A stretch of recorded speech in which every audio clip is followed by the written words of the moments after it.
Concussions, prevention in the NFL.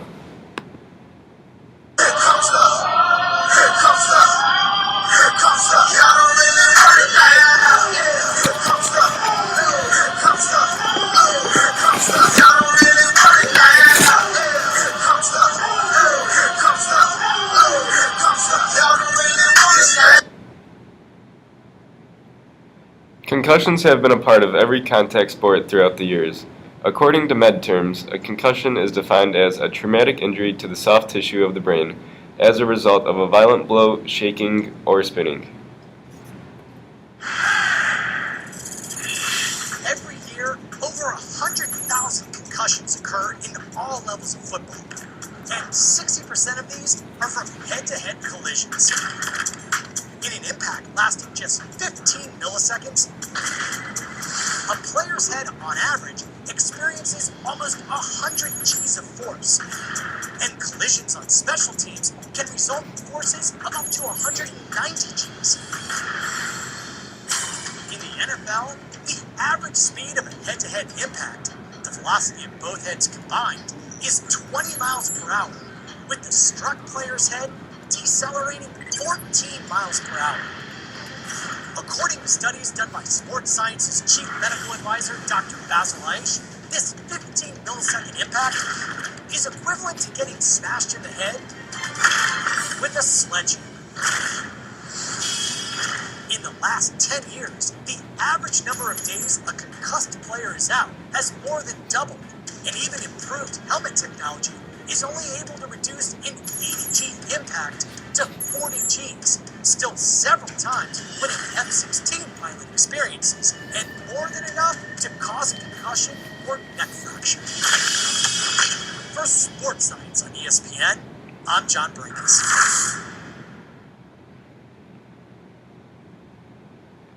There are many signs and symptoms accompanied by a concussion, including confusion and/or amnesia, headache, dizziness, ringing in the ears, nausea and/or vomiting, and slurred speech. Confusion and/or amnesia occurs soon after a concussion and can range from mild to severe. Dizziness also occurs soon after a concussion. Concussions are classified into 3 different grades: Grade 1, Grade 2, and Grade 3. A Grade 1 concussion consists of confusion and/or amnesia that lasts no longer than 15 minutes. In the NFL, athletes that sustain these concussions usually go back into play soon after. A Grade 2 concussion consists of confusion and/or amnesia that lasts longer than 15 minutes. For the most part, these athletes do not return back to play and are usually out for at least a week or until all symptoms have cleared. A Grade 3 concussion consists of any loss of consciousness, even if only for a second. If this occurs to an athlete, they are almost always out for the rest of the game, and most likely for at least 2 weeks until all symptoms have cleared. When impact is made on an athlete's head, the brain shakes and strikes the skull. The initial impact, or coup, causes a counter-impact, or counter-coup, on the other side of the skull. This shaking causes a disruption in the chemical balance of the brain and causes the brain to swell.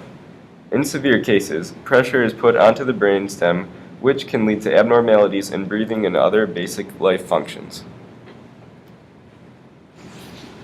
Just like that there are short-term effects that are results of concussions, there are also long-term effects. Long-term effects that can be seen after one has suffered a concussion are motor function disorders, sleeping disorders, seizures, vocal motor disorders, consciousness and memory issues, as well as depression and possibly suicide. There are 2 types of motor function disorders seen in concussion victims. The first, amyotrophic lateral syndrome, also known as ALS, or chronic traumatic encephalopathy, also known as CTE. ALS affects the motor system of the person diagnosed with ALS. The motor neurons in the body, especially in the back and spinal cord, die. The death of the motor cells result in the inability for the victim to move their muscles. Thus, the person can become fully paralyzed. Eventually, even speech may be difficult, and it is possible for one to die. One ex-NFL player, Kevin Turner, explains the difficulties of living with ALS. He describes it by saying, "I can't even open a box of cereal. Opening a box of cereal is an event." This shows how serious ALS is and how difficult it is for living with it. CTE, the other motor function disorder seen in concussion victims, is a neurological brain disorder. As seen in ALS, CTE shares the same symptoms except for one additional symptom. CTE affects memory impairment. The alteration of one's memory could eventually lead to dementia and depression, which could lead to suicide, as seen later in the presentation. Doctors look for the protein tau when diagnosing CTE. The presence of too much tau can indicate CTE. The figure shown displays a healthy brain and a damaged brain with an excess amount of tau protein. According to Roland Parker, a professor at NYU Medical School, concussion victims are susceptible to sleeping disorders such as daytime drowsiness, nightmares, and sleep terrors. These complications of sleep interrupt the daily lives of those individuals troubled by the sleeping issues. Sleep deprivation causes the victims to be irritable and not to be able to properly function throughout the day. Also, according to Parker, concussion victims can suffer from seizures. Some seizures would be classified as early onset seizures, which occur within 1 hour of the concussion. Other players may experience seizures within a year of the concussion. When the person has a seizure, the brain is overloaded and cannot function properly. In order for the brain to get back to its proper state, it must shut down. This shutting down of the brain results in a seizure.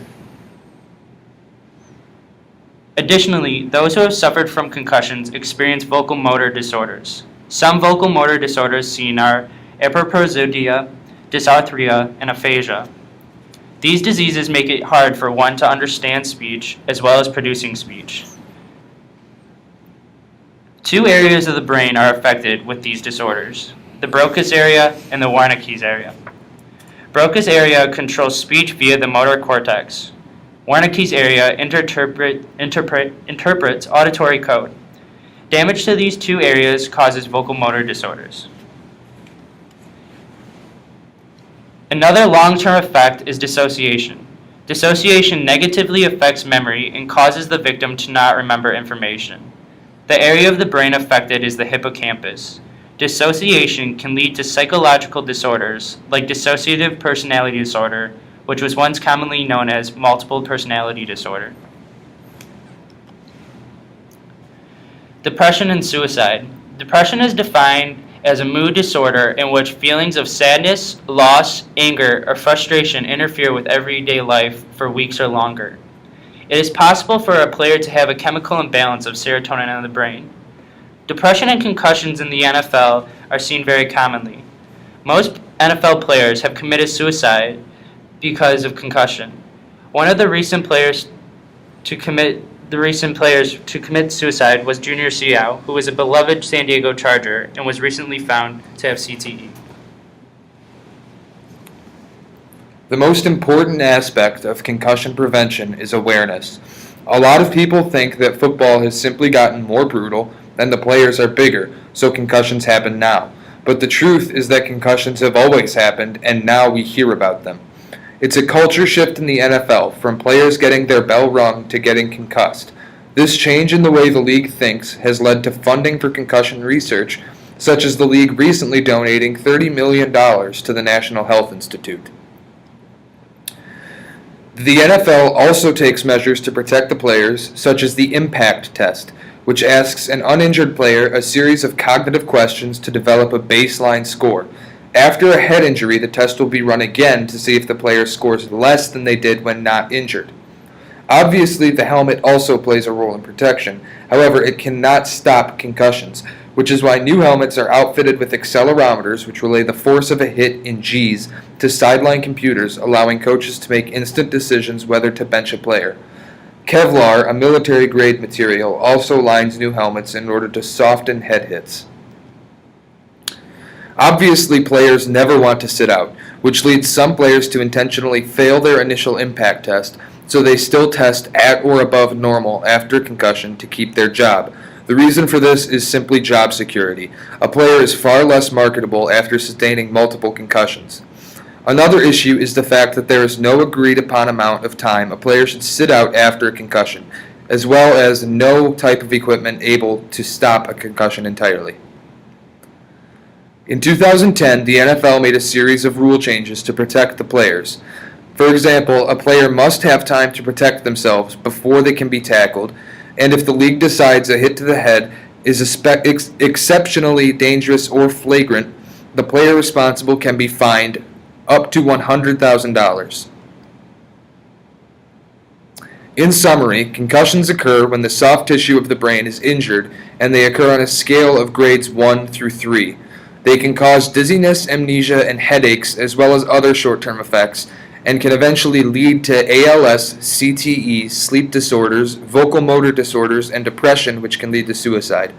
The NFL is taking steps toward preventing concussions, with rule changes leading the way, as well as fines and other new forms of protection on equipment.